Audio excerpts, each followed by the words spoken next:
পাকা কলা খেয়েছেন, ঘুষ খান, ট্রান্সফারের ব্যবস্থা করুন, তাকে এখান থেকে সরিয়ে দিন। আসলে উনি উপহার হিসেবে উনি আমাকে কিছু কলা দিয়েছিলেন স্যার।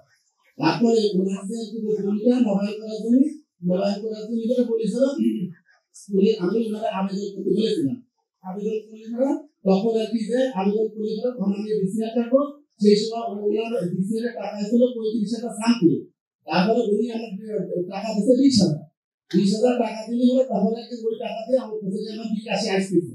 তাই বলি হলো তখন আর কি যে আমি বিশ্বাস করি উনিও পাবলিক জমা করলেও আমি পাবলিক জমা থাকি না।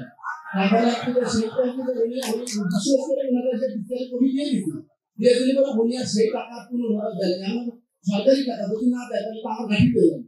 পরবর্তীতে ওনার ছেলের সাথে আর কি দলে বিক্রি করে সবাই সেই কপি আমি নিয়ে আসি। আনার পরে তাহলে বলছে যে পুরো টাকা কমপ্লিট না হওয়া পর্যন্ত আপনি এটা পাবেন না। উনি আর কত পর্যন্ত সেই টাকা দিলে আর সেই বিচারের কপিটাও লেগে যায়। এটাই সত্য স্যার। উনি আর কি যদি একটু নিতে হয় তাহলে আর কি বলতে যাবে সাথে সাথে মাথা দিতে যেতে পাকা কলা খেয়েছেন, ঘুষ খান। এখন আপনারাই বলুন, এই লোকটি স্বপ্ন আসক, ট্রান্সফারের ব্যবস্থা করুন, তাকে এখান থেকে সরিয়ে দিন।